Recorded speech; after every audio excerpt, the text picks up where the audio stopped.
Okay, here we are. This is Jay Brown Yoga Talks podcast. My name is Jay Brown. If it so happens to be your first time here, welcome, welcome. Everyone else, what's up? How are we doing?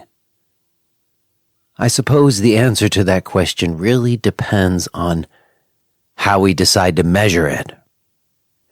I would say, from my vantage point, the prognosis of the external world around me is not so good. But I am happy to say that my internal state has remained steady. If you were here last week, you know I took a little time off. And it was very reaffirming that given some time and space and the tools at my disposal, I was able to get myself into a more healthy, positive frame. And that felt good. I felt reaffirmed that I have some facility with myself in this regard. And it's a beautiful thing. I think it's the rewards of yoga practice over time, that you might have some facility in this way with ourselves, right? I mentioned last week also that I wrote something, and if you're on my email list, you already know that it has been published. And if you're not on my email list, I don't know why you're not. You should probably get on that. But you're listening now, so I'm telling you that I have this new blog post. It's called For the Love of All, and I would encourage you to go read it if you haven't. I feel good about it. I really wanted to find a better directional thinking frame mode, and I'm feeling like I managed to do it. It really is just a matter of being able to direct your attention in many different regards, right? In any case, go check it out. It's on the website if you want to give it a read. And I will say one thing about it, which is that in the past, if you've listened to this show enough, particularly in the outros, I always come back to this same thing, this underlying idea or potentially observed experience of there being a nurturing, benign quality to existence, even though there's all of this suffering and tragedy.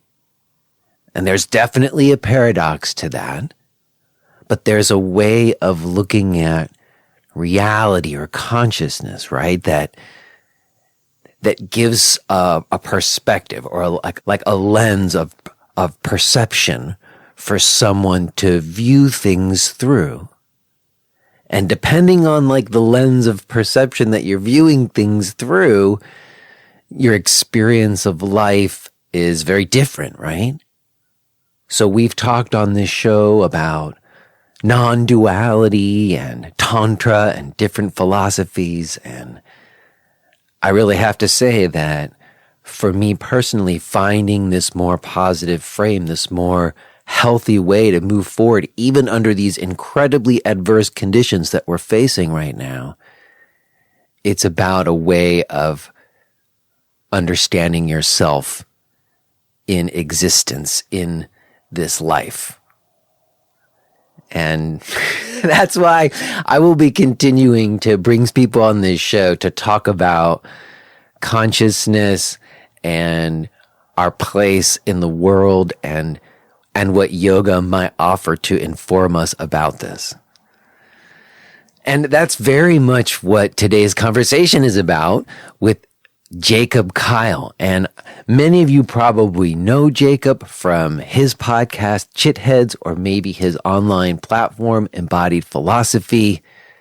You'll hear Jacob's been doing his thing for a long while, as long as I've been doing this, and it was really wonderful for me to connect with him, not just on our parallel paths of having podcasts and doing stuff online, but also this idea of life and philosophy, because Jacob, I think, has a similar understanding or trajectory, at least in terms of looking at the world, that resonates with me. And I was hoping that we could connect on that, and I think we did. So I'm grateful that we finally connected, and I'm very glad to be sharing it with you today. Also, let me mention that Jacob offered you, the listeners of this show, a little discount on memberships on Embodied Philosophy if you use promo code YogaTalks25. That's promo code YogaTalks25. You could get 25% off a membership on the Embodied Philosophy platform. And you will hear in today's conversation with Jacob, there is a lot of valuable resources on that platform. I know a lot of people who've learned a lot of great stuff from a lot of great people on Embodied Philosophy, and you can get 25% off if you use promo code YogaTalks25. Okay, real quick, before we get to my talk with Jacob, I want to take a moment to express some gratitude to our podcast premium subscribers. Specifically today, Kelly Ludlow and Daniel Rivera Catala. Thank you so much, Kelly and Daniel. We are so very appreciative of people like you and all of our other podcast premium subscribers who've decided to support us. If you were not aware, we have a public feed, which is the last 52 episodes. The last year of episodes is always free. But beyond that, there's another 250 some odd episodes that are in our archives. And if you want to get access to that, or you just want to show support for the show, becoming a podcast premium subscriber is the way that you do that. It's a choose your rate, and you can cancel at any time. And honestly, if you are in a hard way right now and you were hoping to listen to some of those old episodes, all you need to do is email us and we will definitely give you a free account. But if you are in a position to contribute a little something, it is absolutely making a difference. And again, we are greatly appreciative. To find out about becoming a podcast premium subscriber or any of my other stuff, my regular live stream classes, my weekly teacher's call, my online workshop, all my stuff, everything can be found at jbrownyoga.com. Okay, what else? I think that's it. I don't have anything on the agenda here. To be real, I just looked out the window and the sun is coming out. I kind of want to go outside, get myself out of this attic and out into a bit of more fresh air. So I will touch base with you on the other side before I do that. But for now, let's go ahead and get to this, all right? Let's listen to this conversation that I had with Jacob Kyle.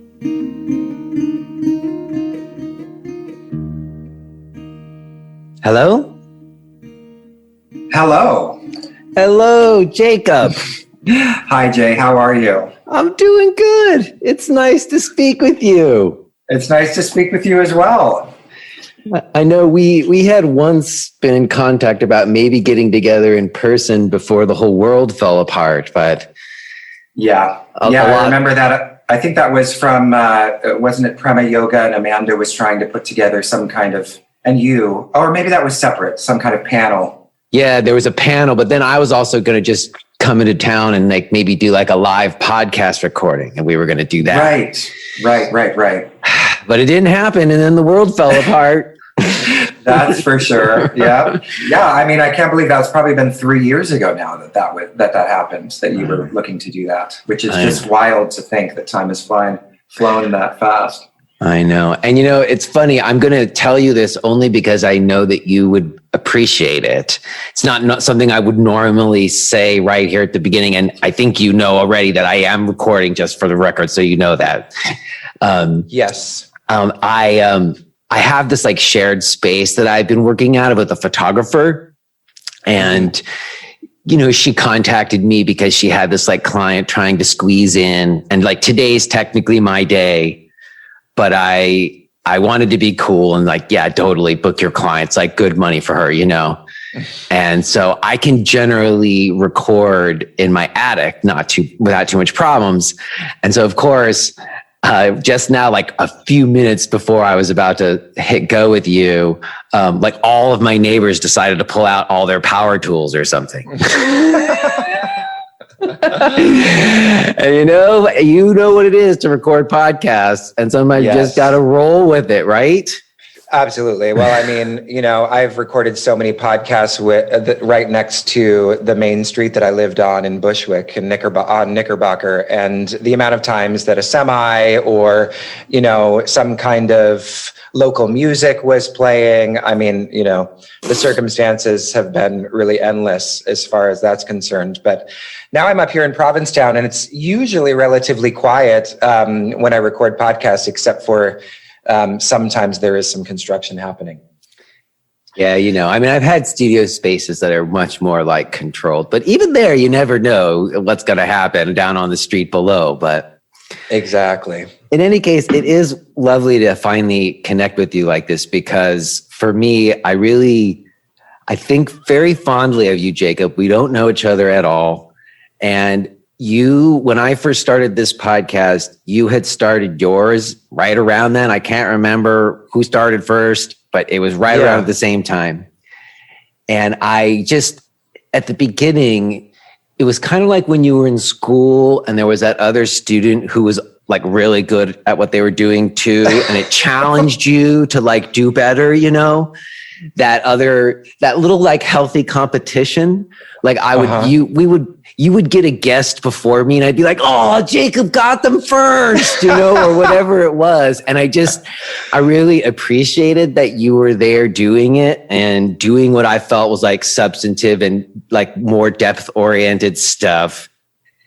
And then just to finish this little love fest intro is that also I've just really admired what you've done since. Like, it seems like you even got smart about doing the online courses. And I just saw recently, like you did something with Cornell West. I was like, bam, like Jacob, that's amazing. So just kudos to you for like being so, consistent over the years. Cause I think that has a lot to do with it. And just, thanks for inspiring me to do better too.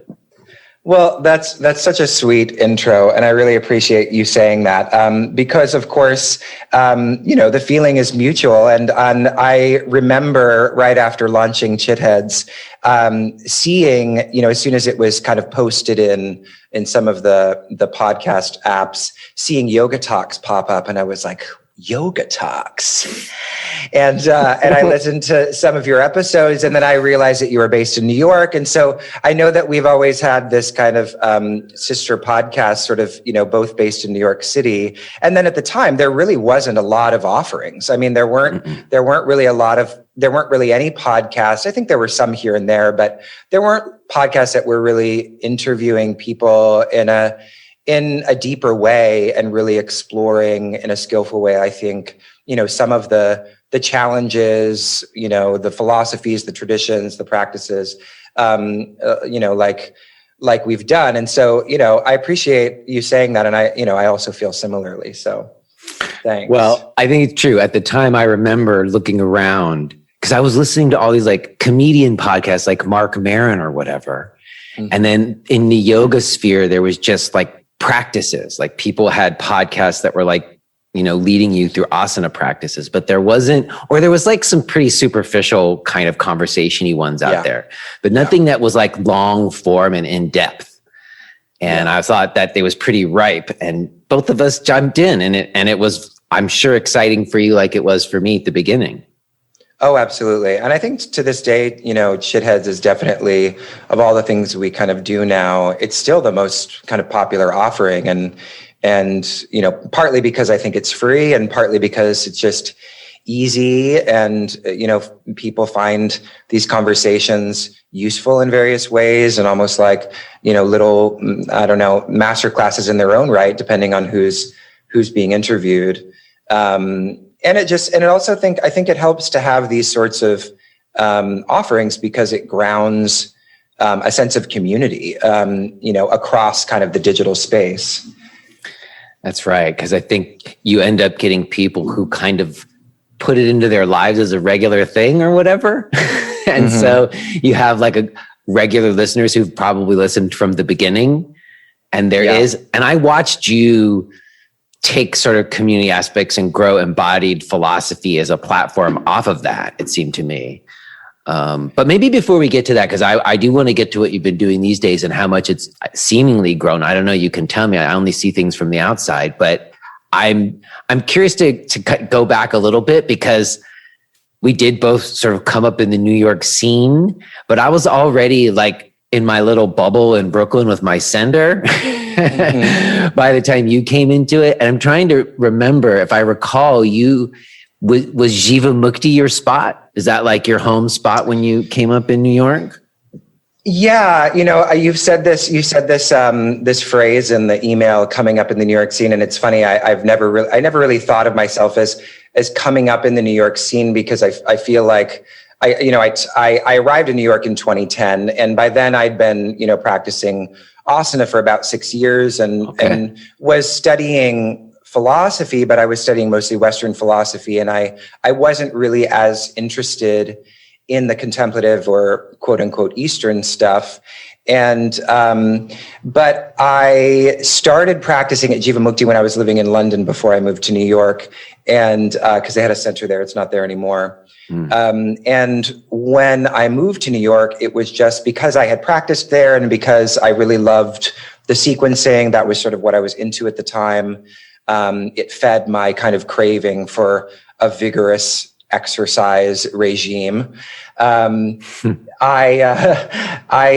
went straight to Jiva Mukti, and it really wasn't a question. I didn't really know anything else about the New York yoga scene. I didn't know about other schools or other kind of lineages and their studios. I just knew about Jiva Mukti, and it was also right in the center. It was very close to where I went, because I moved to New York to go to grad school. And so it was right where I was going to school. So it was just easy. And I started going to Jiva Mukti and Jiva Mukti, especially at the time, but I would say also still, this is pre, the kind of blowout controversy days. I mean, it also freaks me out that there is no Jiva Mukti in Manhattan anymore. I know. It's crazy, but... It's really crazy. But, arguably they sowed the seeds of their own destruction. Yeah. Fair enough. And I have nothing but positive experiences to speak about in terms of my time at Jiva Mukti. I didn't experience any of these abuses myself. And I also wasn't deep enough into it to have been, confronted with that, with those problems. I was just kind of an outlying practitioner. But anyway, they were very, obviously they've always been very into Dharma. And so I think I began to kind of open myself up to traditions and more of the contemplative side there. And so eventually I decided to do a yoga teacher training, because I was in grad school at the time, like I said, but I was waiting tables. And so in 2011, I did Kelly Morris's teacher training. Oh, the dragon. What was it called again? Conquering Lion. Conquering Lion. Yeah. Conquering Lion. Okay. She was hardcore though. I remember her from the early Jiva days. She was for real. She was fierce and did not, she meant business, if I recall. She meant business in a way that now is not really permissible, in the way that the cultural climate has changed. Yeah. And the way in which we've moved away from kind of the sort of blind obedience, deference to a teacher type of culture. We've shifted dramatically away from that to really, I think, the other extreme. But, at the time, that was still what was happening in many teacher trainings, was this kind of very guru-centric, sort of style, and she placed herself very much in the seat of the guru, and so she had a little bit of a Michael Roach influence, if I recall. Is that right? Yes, yeah. Exactly. Well, we went to see Geshe Michael Roach. It was one of the more interesting experiences that came out of that teacher training, and she did say that missing Geshe Michael Roach would be like missing Jesus Christ. So there were some problematic. See, at the time, it probably doesn't sound the same as it sounds now when you think about it. See, you're right. There's been such a shift. There's been such a shift.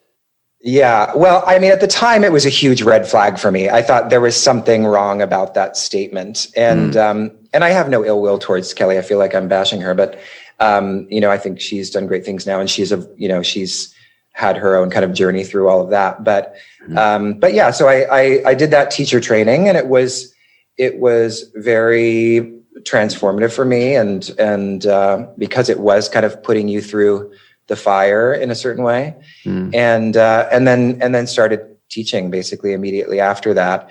And so, and I was very committed to being a good yoga teacher for a period of time, and a good asana teacher, I should say. And I did a lot of other trainings and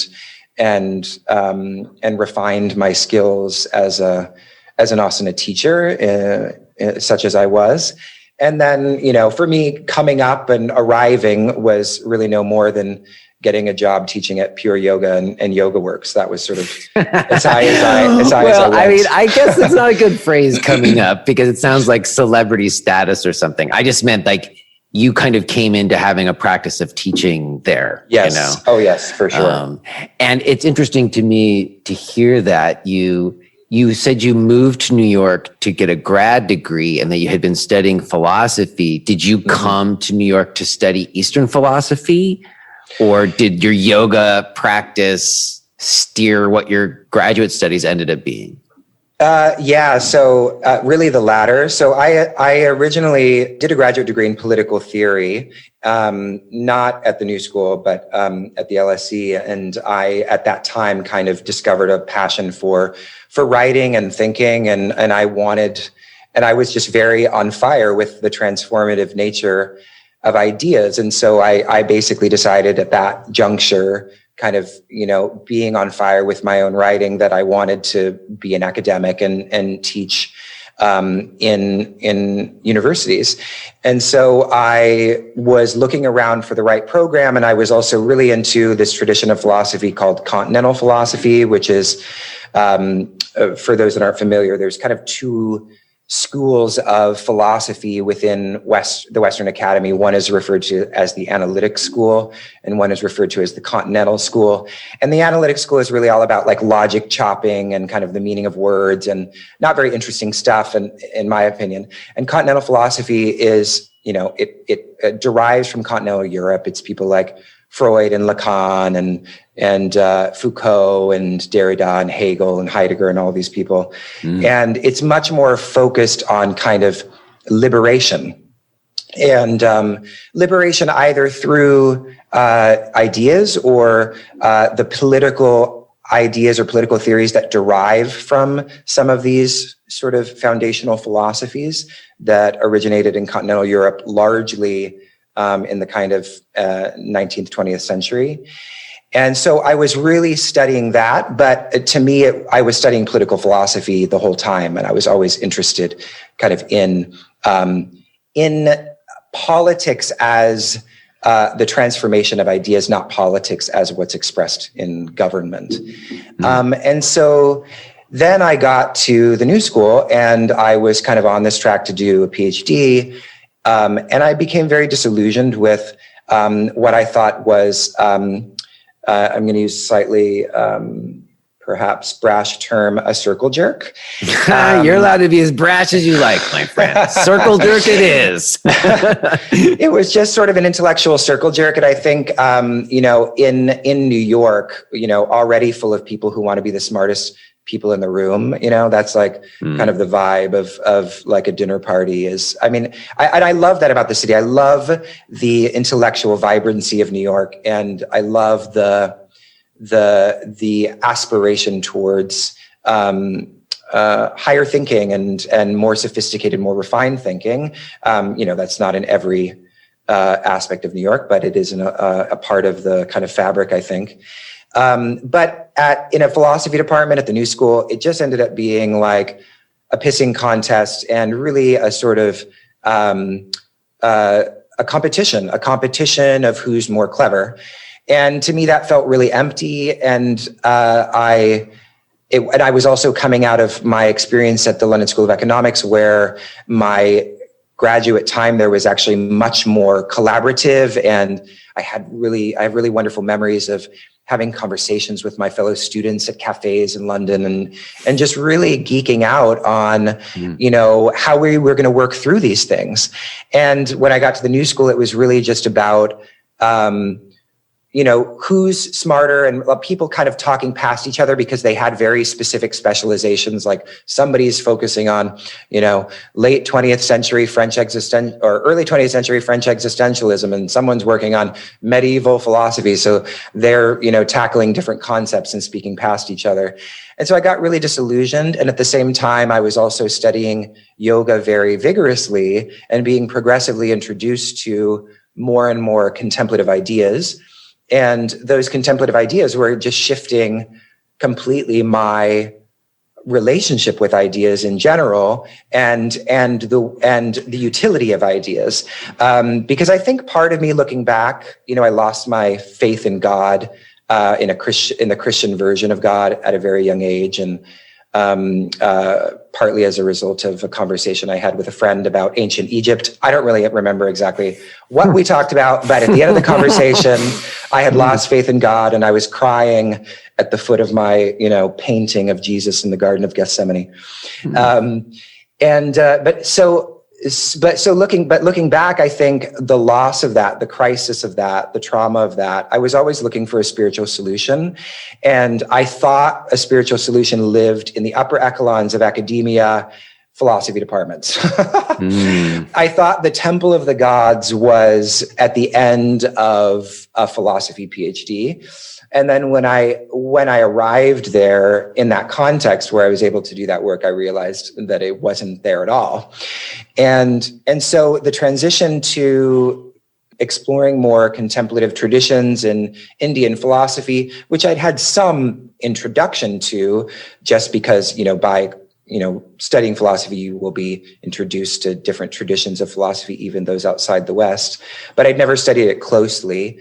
And I just noticed in my yoga studies more and more an attention, at least partly, to the body and the role of concepts to help us cultivate a certain kind of experience. So it wasn't merely a sort of intellectually abstracted practice of logic chopping or, writing clever arguments. It was something that had a direct correspondence to our experiences in this life. And one of the ways I put it is, I think the final straw for me was that in philosophy departments, I could imagine there's no reason why someone could be the most successful philosopher in their field, right? The most clever and kind of, paradigm shifting philosophical arguments, write this great tome of a text, and be completely celebrated at an academic level. There's nothing keeping them from also being the type of person that goes home and beats their wife or treats people unfairly. In fact, they probably do, because their entire life is sort of wrapped around their own egoic representation, right, in terms of their own work. So that to me was the breaking point. And I think embodied philosophy, to shamelessly plug it, really arose out of that personal experience. Like I wanted to focus on philosophy. I loved philosophy. I loved talking about philosophy, but not in a disembodied way. And so I wanted to kind of continuously investigate that intersection of experience, the synergy of knowledge and experience. It's so interesting to hear you say all that. I mean, it sounds to me like the exact, I've had on this show before a conversation about scholar practitioner, right? So if you're just the scholar, but it's not embodied, as you said, it's disembodied ideas or logic chopping. And then to have something be felt more, and that's such an interesting place too, because you also talked about it. And I appreciate that you did that I always am curious, like what's somebody's like in, or what's the underlying drive? And you talked about a loss of faith in God and having a religious background and then not having that faith and then finding something else to have faith in, perhaps. And to me, that's very interesting because I don't know, there certainly was a period not so long ago in yoga where people weren't talking about faith. They were talking about like functional movement and vagal nerve tone. And not that stuff's not great, but for myself, my yoga's tied into like reconciling the passing of my mother and like a deathbed experience. And it definitely has to do with that kind of filling of a need or void like you were talking about. So I'm curious for you, was it more of like a faith-oriented thing for you, or you said it was more physical? Well, when does it become more faith or spiritual oriented? Yeah, that's a great question. I struggle a little bit with the term faith because not because I don't think it's like a fruitful thing to kind of consider in the context of our own practice and the role of it, but because I actually think that the term faith is a bit contingent upon the idea that one needs a leap of faith to see that reality is divine. And I just don't know, and maybe I'm on the fence about this. I just don't know that. I think faith is also connected to a sort of Judeo-Christian experience where, what is being postulated as God or the divine is something that there's a gap between our experience and what that is, such that we need faith to leap over it. And I think that, at least for what I practice, and again, I practice Shaiva Tantra because that is what has just resonated with my own kind of aesthetic temperament. I think it's a lot about the beauty that calls us in, what tradition you practice. And I don't kind of proselytize one over another, which is partly why Embodied Philosophy is a multi-tradition platform. But for me, to me, God is obvious. The divine is obvious. And I think that when it's not obvious, it's really more reflective of kind of the state of our nervous system and the tools that we're using to connect with that obviousness. And the sort of preconceived notions and worldviews and notions of reality that are kind of standing in our way from recognizing the divine is already here. Amen. Thank you for asserting that. Spoken like a true non-dualist. I mean, I appreciate that so much because I only use the word faith in reaction to people who don't see it that way. You know what I mean? Who don't see that everything is divine in the way that you do. So if you have to prove it and you can't prove it, then it's a faith or something, Yeah. And I think that a lot of, I recognize like God is a huge thing for me. I actually, and for a long time, I really disliked going into yoga classes and hearing people use the word God, because I just felt like it was very triggering for a lot of people. And it was certainly triggering for me as a gay man growing up in a very conservative Christian church. God was sort of a hater. And I've, we're releasing this this journal on queer Dharma. And I actually wrote an article in it called God is Queer, where I talk about this, that I actually am really into this idea of reappropriating the term God, as in taking it away from those who have turned it into something that is wholly defined by a Judeo-Christian kind of set of assumptions. Yes, it does not have to be a wrathful God. Can be a compassionate, loving God. Yeah, and it doesn't have to be a person, right? It does, I say that, but I also understand, and I've had many conversations with people who feel that, well, why do we need that word? Why not just use the word divine, which is less triggering? And I say, fine. To me, it doesn't really matter. Ultimately, I just know that for me, in my own personal journey, I've had to kind of heal my relationship with that word and what it represents to me. So to answer your previous question, it's like yoga to me, and yogic practice, and what embodied philosophy is all about is always connected to this kind of journey of divinity, although it doesn't have to be put in that way, because obviously Buddhists don't, but a contemplative trajectory exploring consciousness that is beyond the merely somatic, which of course, there's a lot of emphasis on these days. Well, I guess I have sort of two more lines of inquiry about your own sort of personal practice and history. One is it mentioned in your bio that you were initiated into a particular meditation. I don't want to try to pronounce it because I'm probably going to pronounce it wrong. Starts with an N. I'm curious what that is. What is that meditation that you have listed there? Yeah, so I was initiated into Neelakhanta Meditation in 2015 by Professor Paul Muller-Ortega, who was a scholar of Indian religion for 25 years at University of Rochester, and has in 2008 left basically academia sort of at the top of his career, because he couldn't stand essentially, what we've been describing. He couldn't stand teaching anymore without being able or permitted to share the practice.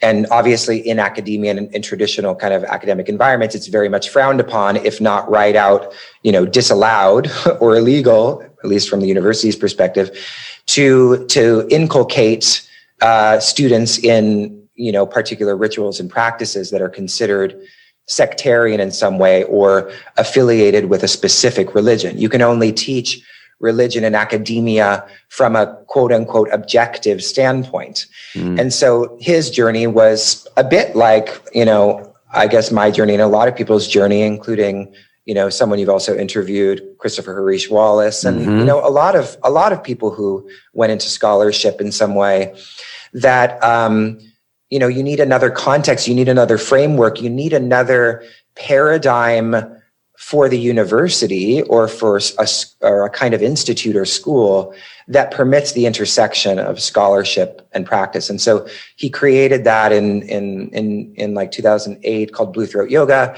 And the core of what they do is to initiate into this Shaiva Shakta tantric lineage stream of meditation. And those who are familiar with Shaiva Shakta Tantra, that form of meditation is a form of mantra meditation.